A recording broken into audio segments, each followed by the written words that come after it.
Hello.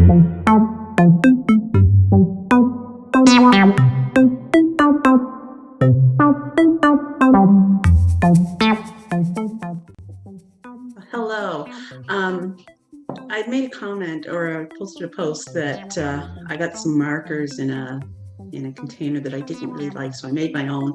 And somebody had asked me to post the video that I used to create that, and it wasn't any video. I'm not saying that I'm the only person who has ever come up with this, but I responded that I was in the process of moving. When I got settled, I would make a video. But I'm in quarantine, so I was waiting to get out so I could get supplies to do that. And then I realized I don't know when I'll get out, because I live in Canada now, and I don't know if you can see out the window here. No, it's just white. Yeah, it's just white. We are getting a snowstorm today. But I thought, I can still go through this stuff. So what I got actually was, it was Cali Art markers, and it came in this lovely little canvas type bag. But when you opened it up, the markers were all in there, and if you took a few out, then they would start to fall over, and they'd never stay in any order. And I like things in a specific order. So that's when I said, I can do better than that.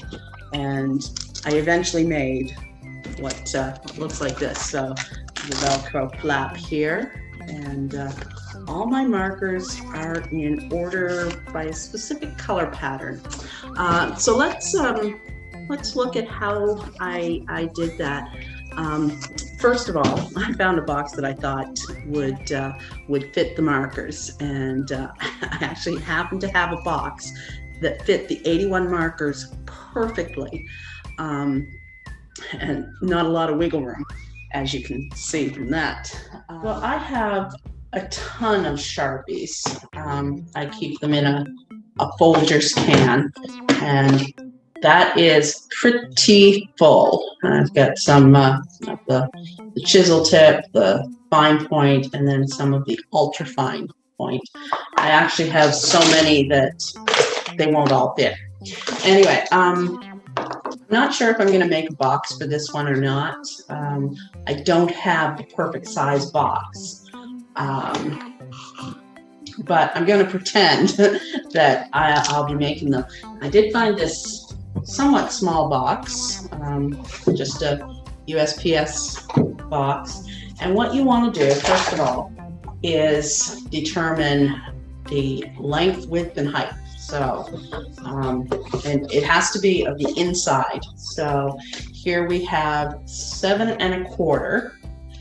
So I need to write that down.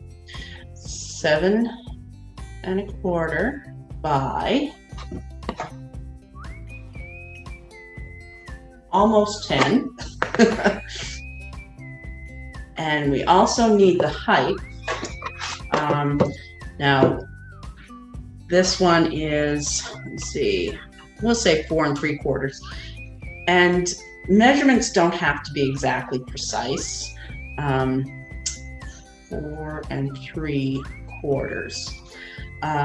You can either measure from the bottom to where the fold is, or if you have all really tall markers, you could measure up to the top of the box. This is something that you're going to have to determine what your needs are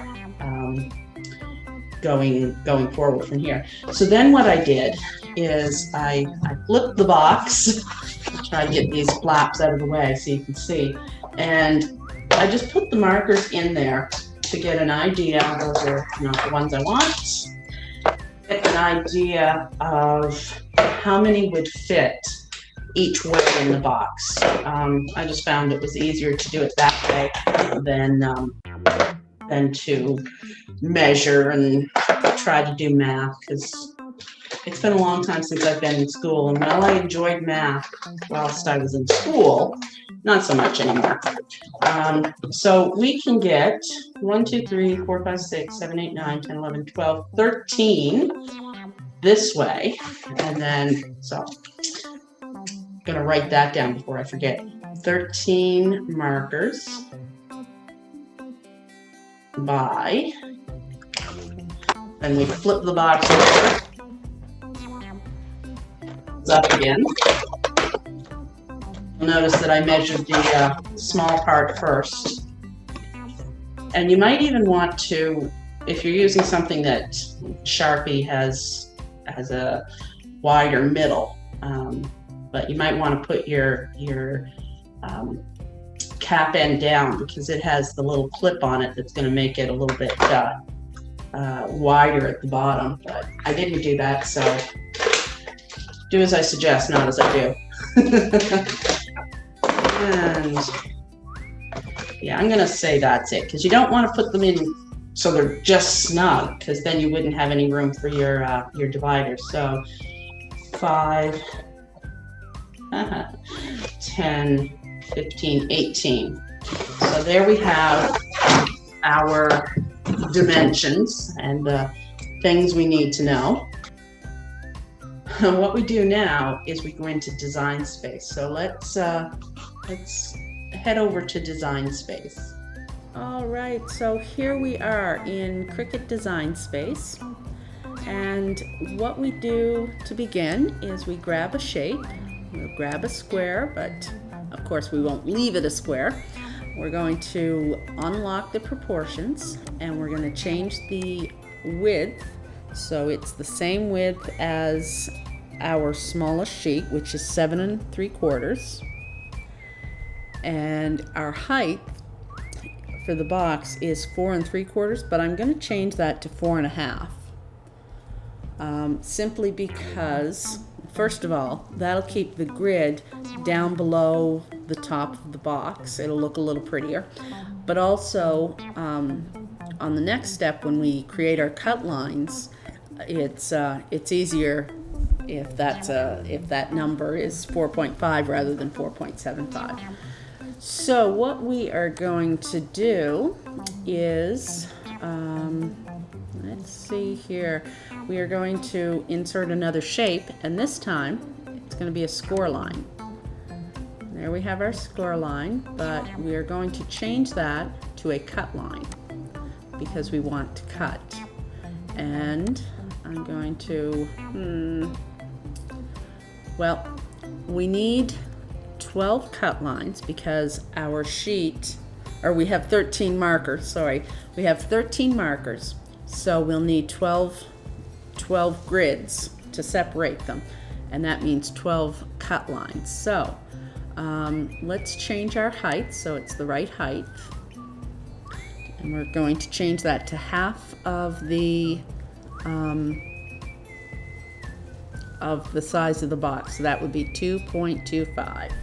If I had left that at 4 3/4, it would just be a little bit more difficult to deal with. So I'm going to move this this rectangle up into the corner, and I'm going to pull this this cut line. We want to make sure that on the X grid it's at 1, and we're going to highlight them both and align them at the bottom. And then I'm going to say, oh, I was wrong. I don't want that to be 7.75. I want it to be 13. And why I do that is now we can say, oh, this cut line here, we need 12 more of those. No, I'm sorry. We need 11 more of those, so I can just duplicate them.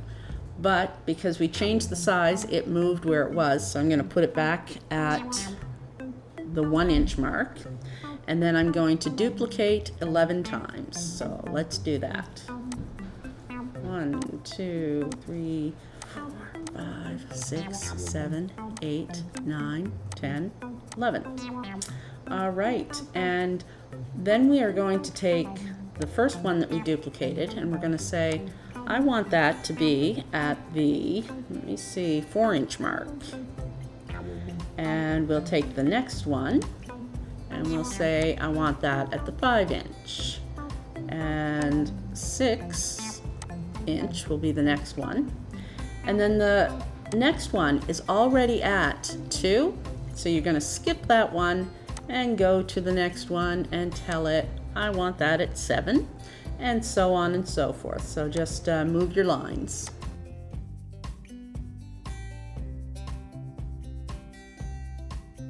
And there we go. We have our cut lines. We've got our box. We just have to line them up. So we select everything and then we say, let's align that to the bottom. There we go. And what we can do now is either attach, or no, I guess all we're going to do is attach. And then we're going to say that, oh, I was wrong. I don't want this to be 13 inches wide. I want it to be 7.75.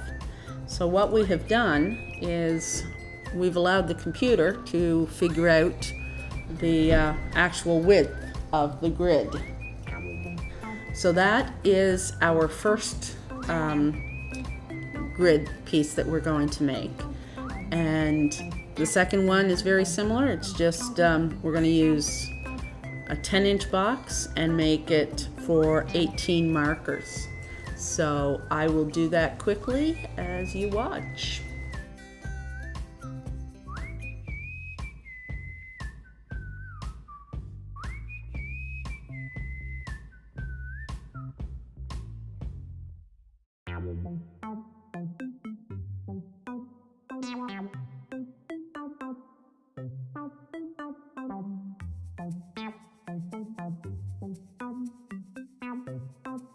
So now what we have is our 2 boxes that we will need to cut. Oh, I forgot to resize this. I'm going to resize it to 10 inches. There we go. That looks better. And we'll zoom in a bit. There we go. And now we just have to make it. And what you will want to do is, however many cuts you have on this paper, on this smaller grid, that's how many of the larger grid you need to cut. And however many slits you have in the larger grid, that's how many of the smaller grid you need to cut. Okay, so now that you've got them all cut, the measurements we used, you can definitely tell which one is longer. The ones that I used for this box, it looks square, but it's not. It was slightly larger on one side. So just be careful that you keep those piles separated.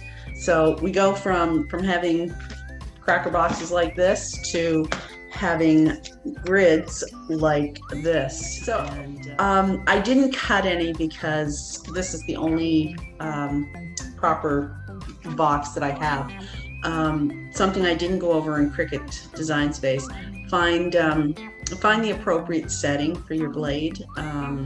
So I think I used cardboard. I think there's one in there that's corrugated cardboard, and that's what you want to use. All right, so I have my grids all cut out, and I actually put some of them together.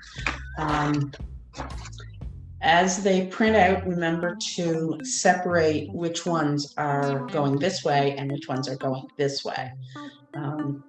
Even though the box I had looked square, it was like a 1/2 or 3/4 of an inch different size. So start with one grid and put all the cross sections on that one to start out with. And then to do the rest, you take another grid and just going to push it down into the section so that this part shoves down in there. And then we'll have to do another little readjustment to get them down all the way to the bottom. So there they are. You can see just barely in there. and pull that down as far as it'll go, and it's going to fetch up where the cross sections here don't quite match up. And I'm going to try to get this directly under. And what you want to do now is make sure that that you can move these two pieces and push down a little bit, and then do that all the way across, however many of the slits you have. And that just means that it's going to go down there a little further. And once we get that part done, it should push all the way down. And you're going to do that all the way across.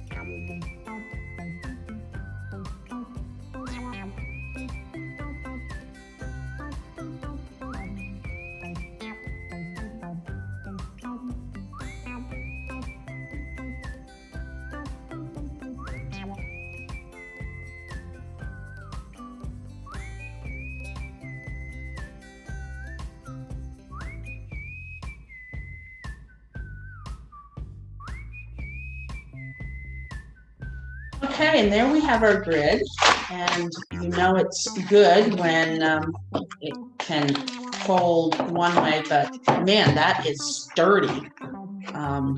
So I'm just going to grab my box. It's a nice pretty box on the outside. The inside is just regular size. You'll notice over here there's some popsicle sticks. This cardboard flap went over only so far, and there was a gap right here. So I just cut down some popsicle sticks so it would be lay flat. And you'll notice I said that this wasn't quite square. If I tried to put it in this way, it doesn't work. It's over as far as it'll go, and it still won't fit in. So just make sure you have it aligned the right way, and it just slides right down, nice and easy. And what I did for the covering is I just got a piece of material. This is something I bought for something else, and it didn't get used, so I had lots left over. And there's lots of people that do videos on how to cover things with material and hot glue, so I don't need to tell you all about that. But I did put a strap on it so that it'll stay closed. And as I'm using it now, I realize I want to get a strap that'll probably go around the whole thing and be a carrying handle.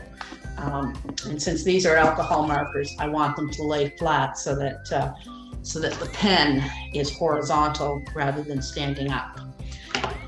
And that's about it. So I'm going to load it up, show you how it looks all loaded, and we'll call it a day. Well, thanks so much for watching this special edition of Lockdown Lunacy, making a grid for holding some markers. This is Pastor Diane. Hope you enjoyed this video. Like, share, comment, subscribe, all that stuff. Have a great day. Bye-bye.